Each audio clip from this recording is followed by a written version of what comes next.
Hello. In this video we're going to look at an application of vectors, and then specifically we're going to use the law of cosines and then the law of sines to find out what we want to know.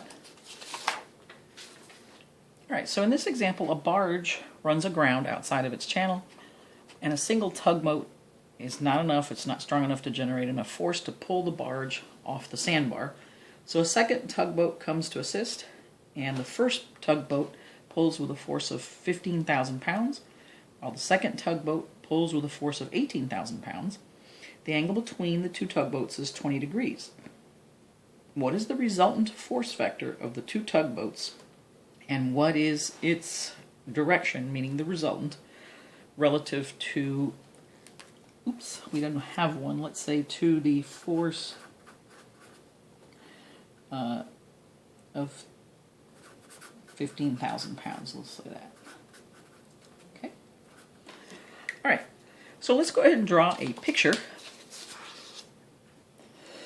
Excuse me. So you have some kind of a barge here, we'll call that the barge. And you have a force, we'll call that F1, and that's 15,000 pounds. And then we have another force, only it's a little longer, but 18,000 pounds. I'm sorry. And so now we want to know, we also know that the angle between the two, right, the angle between the two is 20 degrees. So we know this is 20. Now it's pretty obvious here we can't really use components, horizontal and vertical components, because we only know the angle in between the two, so we don't have any way of knowing relative to horizontal, some kind of horizontal or vertical or something. So here then we don't have any right triangles, so we can't resolve into components. So we're going to have to use the law of sines and cosines. So we start out with the law of cosines first, and again you draw a parallelogram, and it doesn't matter whether you think of it as F2 sliding over here like that, right? And then you have your parallelogram like that.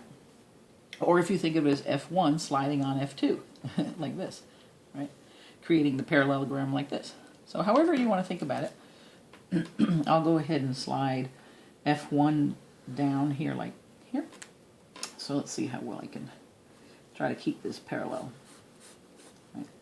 And then here, this will close it off.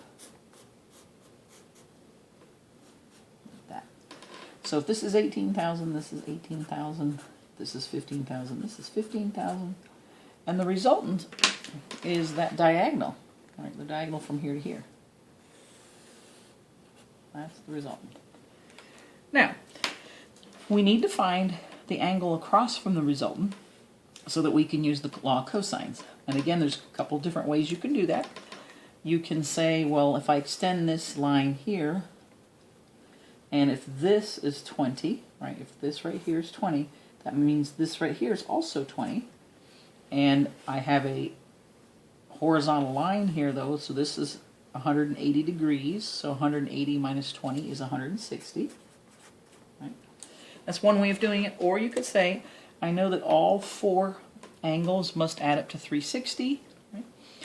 And so what I know is two of the angles, the ones across from each other, are each 20 degrees, so 20 times 2 is 40. So that means I'm left with 320 degrees to be split among both these angles, so I divide evenly by 2, and there's my 160. So however you want to do it, you need to get that angle.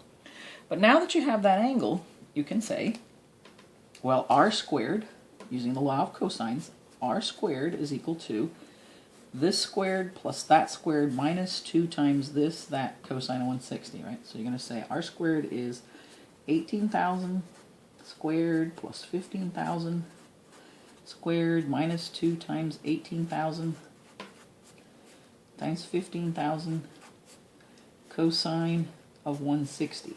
Right? So r is the square root of all that.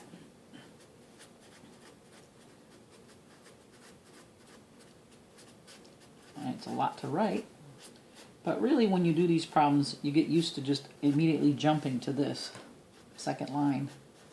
Alright, So let's go ahead and just do this. I'll show you how to do it kind of quickly, all in one step, is the way I would suggest. First, always be sure that you're in the mode, that you're in degree mode. Okay.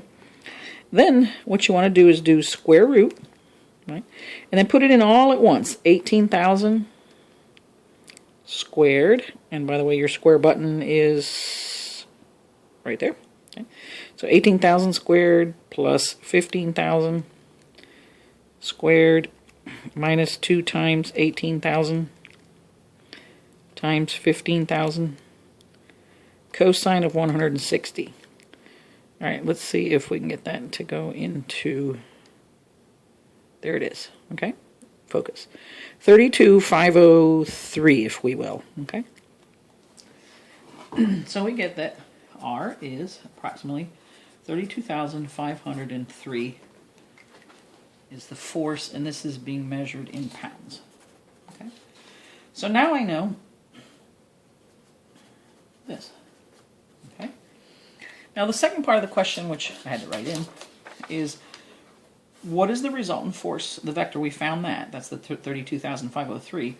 And what is its direction relative? Now it has to be relative to something because we don't even know where the origin is or what's vertical, what's horizontal. We don't know. So it has to be relative to one of the forces that's actually given. In this case, we're going to use the force that's 15,000 pounds. Okay. So in that case, we're working with this triangle right here. So let me just kind of redraw that. So obviously if this is 160, this is also 160. So let's just go ahead and draw that out.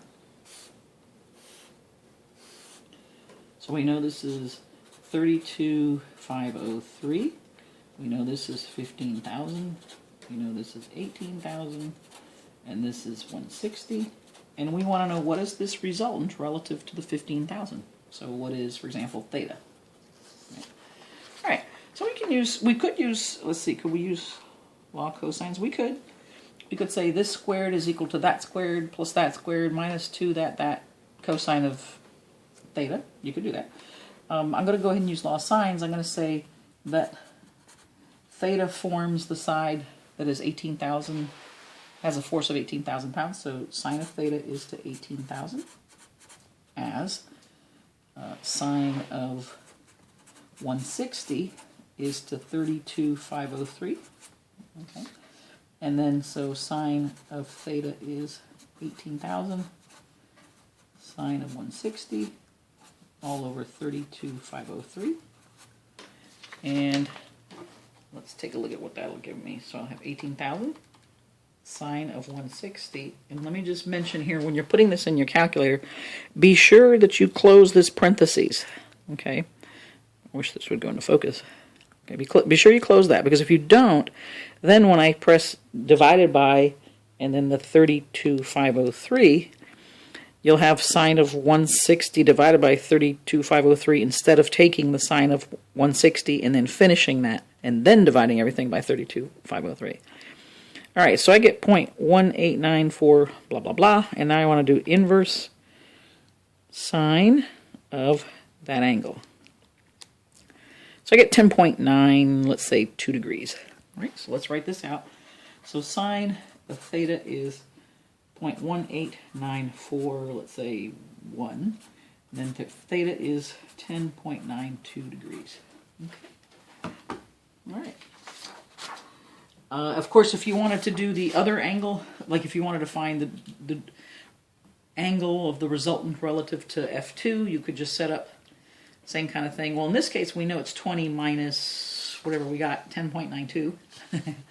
So if you needed to know that angle, that's the quickest way to do it. But if we didn't know that this angle is 10.92 and we needed to find this, we'd probably work with this triangle. And we would, of course, come out with whatever the difference is.